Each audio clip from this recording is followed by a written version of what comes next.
As they mentioned earlier, A.I.R. Gallery was founded in 1972 as the first all-women's gallery in the United States. And as a not-for-profit organization, we currently hold 25 month-long exhibitions in our 3 gallery spaces each year. And we run a fellowship program for emerging and underrepresented women artists, and numerous workshops and public programs throughout the year, which provide leadership and community to women in the arts. Now, when A.I.R. opened in 1972, 96.4% of all of the galleries in the United States didn't show any women artists. The few percentage that did, this just meant that they had once at one time ever shown a woman artist, which is kind of amazing to consider. Unfortunately, a lot of the statistics today are still pretty bad, which is obviously why we're on this topic this evening. So what you're seeing on the screen now is a map that this group, the Brainstormers, put together. I think it actually says 2007, but it's from 2006.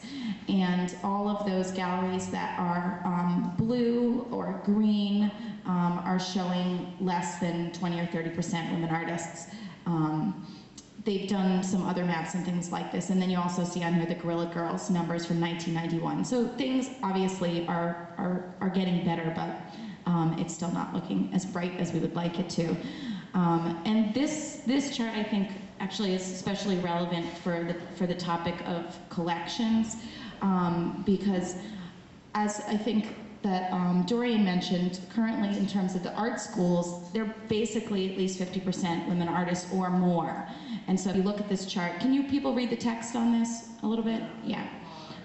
You're seeing that there's more women artists, or at least equal amount of women artists in MFA programs, in slide registries, and then that you get further along in your career and you're submitting your work, or a curator is coming to see your work for a larger group exhibition. You see that when they're looking at the Whitney Biennials from the last few years, there's 64% of the artists are men. Then you get to representation in Chelsea Gallery, 66% men, and on to the large red bar at the bottom, where it shows that when Jerry Saltz did the numbers that year, 96% of everything on the 4th and 5th floor at the MoMA was by male artists.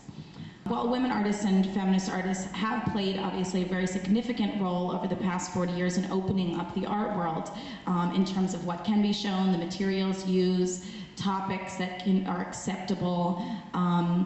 As tonight's topic suggests, the opening up of the art world has not necessarily benefited the women artists equally. And then, going on to the question of what has worked over the past couple of years. I think everybody here recognizes that in the past few years, there has been a resurgence. There has been a lot more exhibitions at major institutions at the moment, at many important institutions throughout the United States. And of course, this founding of the Sackler Center being an important moment as well. So to figure out what to do, what has worked. And basically my answer is a lot of woman hours. A lot of meetings behind closed doors, a lot of public panels like this, exhibitions designed to place women artists in the canon, actions, boycotts, publications, critical discussions, the organizing of new organizations, and the continuation of other sustainable models like A.I.R. and like ACA Gallery. And basically my point is that this was not an accident. We're not talking about inevitable progress, that women are going to become more equal in the art world, but that it's actually a lot of work that's been done over time. And I think, of course, although the backlash in the 80s and the Reagan era slowed things down, the steady rise in the last few years is due to all this work. So here's just some images of some of the recent organizations that have opened or been founded or had exhibitions.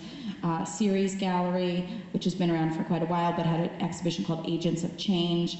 The Sculpture Center's recent exhibition on women land artists. The Feminine Mystique at the Jersey City Museum, and many others. So I think, what happens is when A.I.R. calls all kinds of galleries and asks them, are they showing women? When are they showing women? When we're organizing an art walk to go to galleries that are showing women artists, someone on the other end of the phone is forced to think, oh wow, our spring schedule doesn't have any women artists. Maybe there is something wrong there. And when I think somebody walks into the Sackler Center, as I've heard people do, wandering into the Brooklyn Museum, not realizing that the Sackler Center specifically is only women artists, and leaves knowing that they have something changes in the way that they're thinking. And then I bring up this image because when I saw this image, I think it's really interesting. It's an image again of Sari Deans, who was one of the gallery artists at A.I.R, demonstrating at the Whitney Museum in 1977. To me, it looked a lot like an image of a picket line or a boycott, or kind of a labor image. And it brings up the point that that is actually exactly what it is. That what we're looking at, we are talking about wages, we are actually talking about something that's not so much different than what some of the work that the labor movement's done.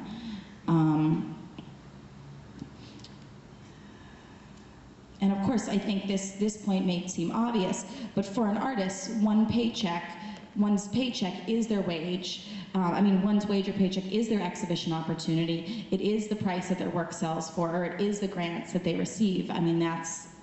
It's equal there.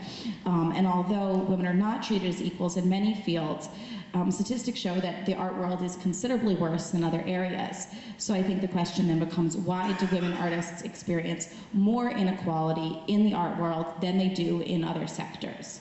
My answer to this, I think, which is my answer to this whole discussion tonight, is that because the art world is completely unregulated, or almost completely unregulated, especially in the United States.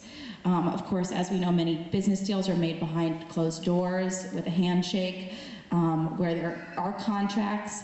In many cases, they certainly don't benefit the artist as much overall. And for example, we can ask, in what other sales situation do we have a price for any specific item change so incredibly drastically, which we all know, of course, does occur. So, and I think there's been other evidence that this is something we really need to look at. There was a recent debate held on the proposition that the art market is less ethical than the stock market. And this was with art dealers Richard Feigen, Michael U. Williams, and collector Adam Lindemann. They were taking the pro side. And then they had artist Chuck Close and critic Jerry Saltz and auctioneer Amy Capolazzo opposing the idea. So obviously, as we've seen in the financial world, if upper management can make more money through unfair, unequal, or questionable means, and no regulation is stopping them from doing so, it's probably going to happen.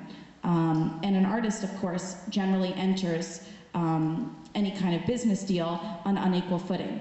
A woman artist who has so many less opportunities still, I think, is going to enter that business deal on an even further unequal footing, putting them at further disadvantage. And I think also, and as we know, I think some of the mystery behind the art world becomes part of the problem too there. Now, this is not to say at all that all commercial galleries or all museums take advantage of their artists. I think that, of course, ACA Gallery is one great example of the really mutually beneficial relationship that can be created in building an artist's career. But I only would like to suggest that all artists really should be concerned about the inequality in the art world, as the same mechanisms that make it possible for inequities to exist for women artists are the same mechanisms that make it very difficult for any other artist to navigate the system. And I think in closing, I don't want to imply that anyone should feel the need to support work that they don't believe in, whether that is work by male artists or female artists. In 2006, Jerry Saltz began an article with, "When it comes to being artists, women can be as bad as men." But that's exactly, I think, the point to curators and art professionals, that right now the age-old excuse that he or she just selects what is good and then ends up with a show that's 75% male artists or more, that is just not a good enough excuse anymore. So, that's it. Thank you.